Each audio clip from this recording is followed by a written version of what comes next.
If you went to the nearest cow or chicken slaughterhouse and removed the animals and replaced them with Jews, you have now recreated Auschwitz. Animals are eating animals. When you see a lion eating a zebra, It is unfair to pick one thing that lions do that you want to mimic when you don't want to mimic anything else they do.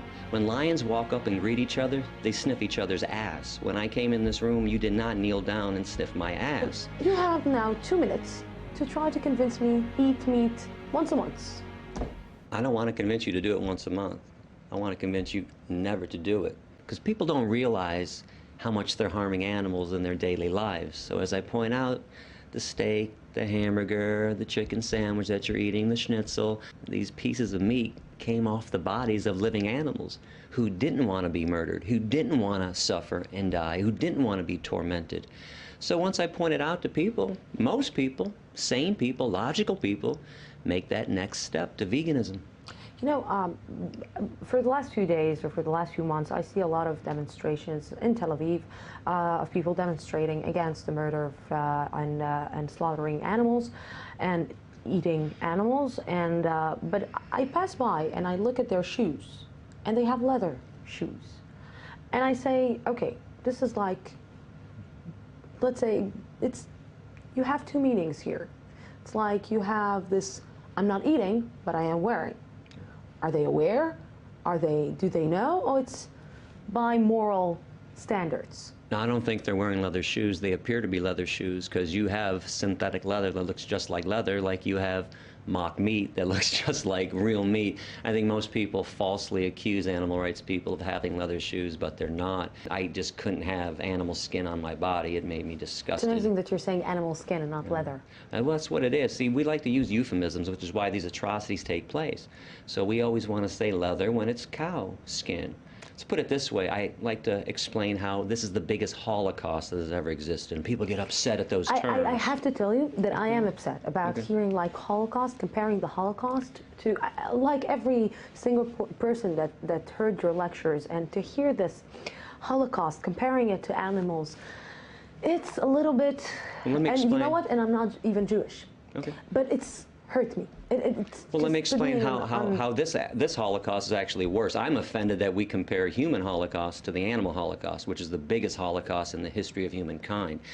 If you went to the nearest cow or chicken slaughterhouse and removed the animals and replaced them with Jews, you have now recreated Auschwitz. There's no difference. You have a building that exists to dismantle, to torment, to torture, and murder innocent beings. Let's play a time game, a time warp game. Let's go back 60, 70 years. You go back to Auschwitz, or you go back to Birkenau, you remove the Jews and replace them with cows and chickens. You still have a Holocaust taking place. In fact, we learned how to kill Jews in the Nazis did because they studied what the meat industry was doing. We've learned how to torture and kill each other because we practiced on the animals first. But animals are eating animals, you know? Some animals. And Hold on, 75% of animals on this planet are herbivores. but it's part of our circle of life. No, it's the circle of It's torture like and death. When you see a lion eating a zebra, Okay. and you're. But I you're notice saying, you have okay, clothes on. And I notice that you have a cell phone and you have a computer. It is unfair to pick one thing that lions do that you want to mimic when you don't want to mimic anything else they do. When lions walk up and greet each other, they sniff each other's ass. When I came in this room, you did not kneel down and sniff my ass. Okay? Lions sometimes kill their young when they're runts. Okay? If a human being killed their baby because they didn't want him, we arrest them and charge them with murder. Could you go to a courtroom and say, hey, but Your Honor, lions kill their babies, can't I? It's But an it's unfair. their survivor. It's an unfair comparison. You're not a lion. And just so you know, lions are carnivores. Humans are not. We are herbivores, 100% up and down.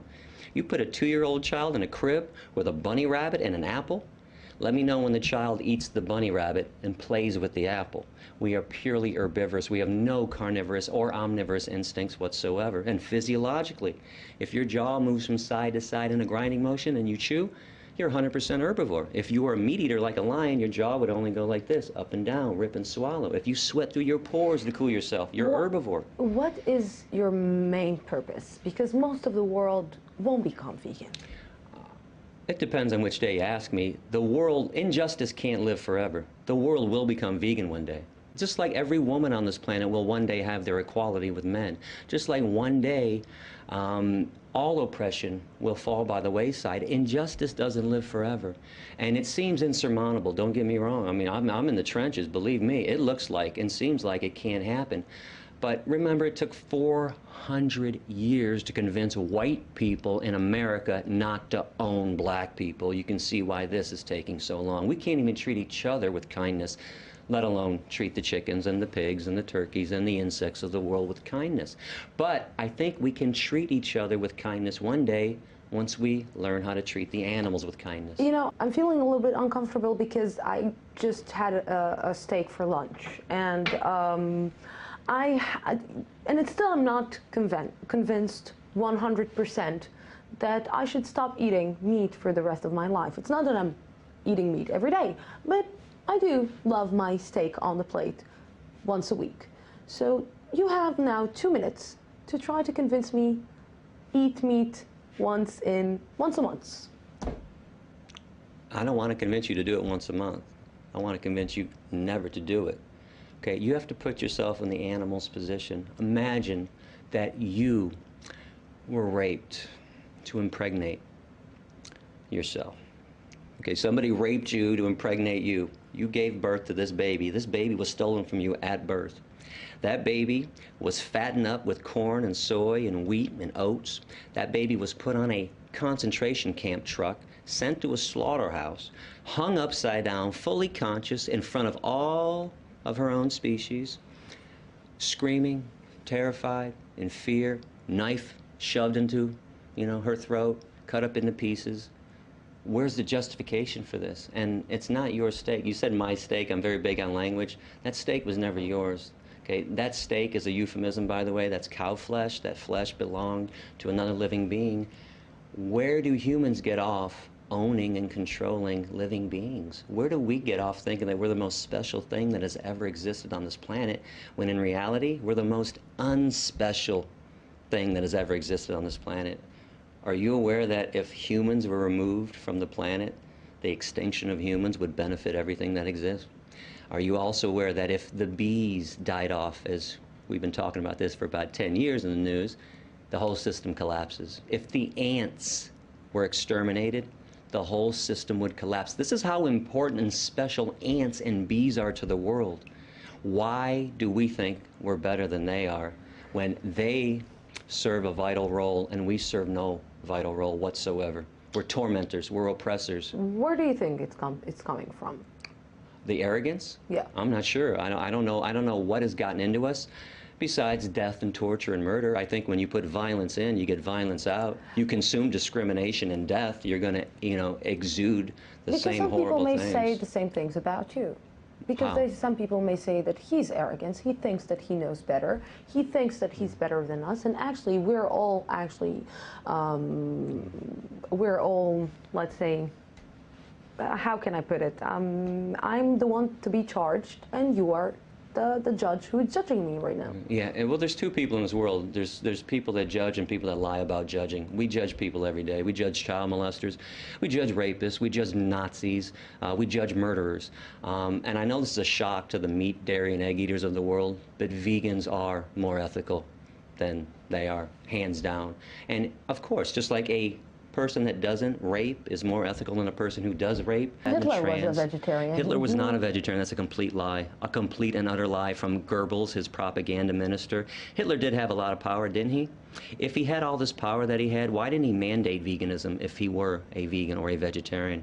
Do you know that Himmler, the guy that constructed all the gas chambers, was a chicken? Maybe he wanted to slaughter Jews. This is why he had another idea, other idea. Two of his biographers, Albert Speer and Robert Payne, talked about Hitler's love for liver dumplings and pigeon, which is known as squab.